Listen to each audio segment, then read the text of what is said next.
रितिका की शादी को अभी बस एक ही हफ्ता हुआ था। वो बड़े सपनों के साथ अपने ससुराल आई थी। उसका ससुराल एक बड़ी हवेली थी जिसमें हर चीज़ बहुत व्यवस्थित और पारंपरिक थी। रितिका को ये नया घर पसंद आया, लेकिन एक चीज़ थी जो उसे थोड़ी अजीब लग रही थी। वो थी घर की पुरानी नौकरानी लक्ष्मीबाई।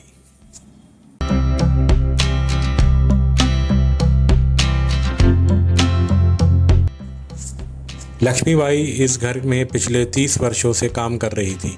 उसकी उम्र करीब 50 साल की थी और घर के हर सदस्य से उसका पुराना नाता था। वो सबके बारे में सब कुछ जानती थी। सासू माँ के कपड़े, ससुर जी का खाना और घर के हर कोने की साफ सफाई सब लक्ष्मीबाई के जिम्मे था। लेकिन जब से रितिका आई थी, लक्ष्मीबाई के चेहरे पर एक अजीब सी उदासी थी। उसे लगने लगा था कि शायद अब नई बहू के आते ही उसकी ज़रूरत ख़त्म हो जाएगी।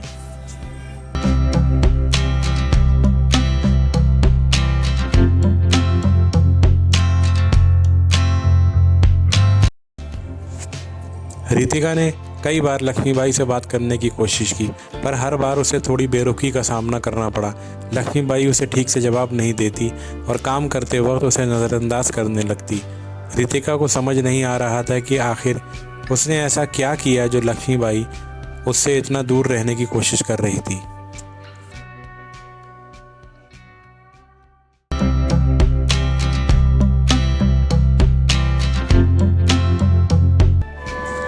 एक दिन रितिका ने अपनी सास से इस बारे में बात की।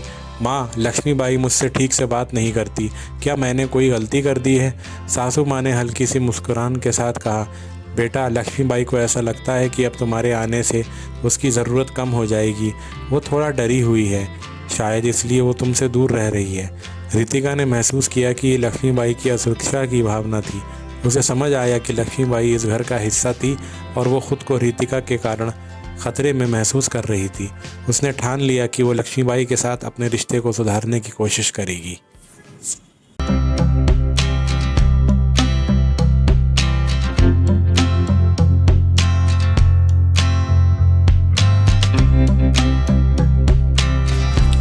एक दिन रितिका ने किचन में काम करते हुए लक्ष्मीबाई से कहा, लक्ष्मीबाई, आप इतने सालों से इस घर का काम संभाल रही हैं।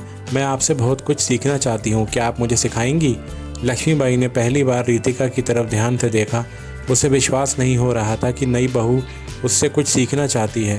बहू जी, आप मुझसे क्या सीखेंगी? आप तो पढ़ी लिखी हो, सब जानती होगी, उसने हिचकिचाते हुए कहा।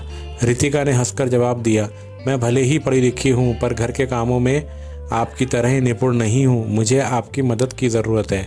लक्ष्मीबाई का दिल पिघलने लगा। उसने कभी सोचा भी नहीं था कि नई बहू उसे इस तरह से आदर देगी और उससे सीखने की इच्छा जताएगी। धीरे धीरे लक्ष्मीबाई और रितिका के बीच की दूरी कम होने लगी। रितिका जब भी किचन में होती, वो लक्ष्मीबाई के साथ बैठकर बातें करती और उनसे ना सिर्फ खाना बनाना बल्कि घर के छोटे बड़े काम सीखने की कोशिश करती।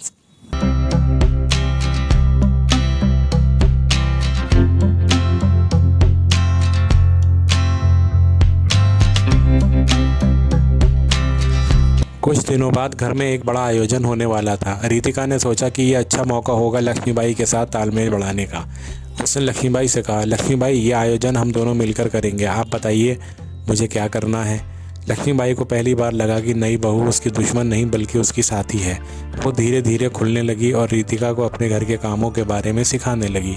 दोनों मिलकर तैयारी करने लगी और आयोजन के दिन सबने देखा कि रितिका और लक्ष्मीबाई की जोड़ी कितनी शानदार थी। आयोजन के बाद सासू माँ ने रितिका को गले लगाते हुए कहा, बेटा, तुमने लक्ष्मीबाई को अपना दोस्त बना लिया। मैं बहुत खुश हूँ कि तुमने उसे समझा और अपनाया। लक्ष्मीबाई के चेहरे पर अब एक नई चमक थी।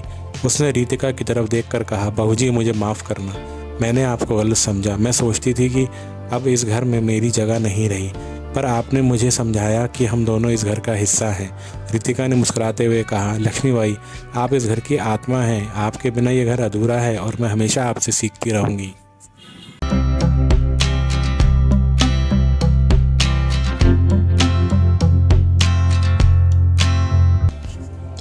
रितिका और लक्ष्मीबाई के बीच का ये तालमेल हमें सिखाता है कि असुरक्षा और डर को दोस्ती और समझदारी से दूर किया जा सकता है।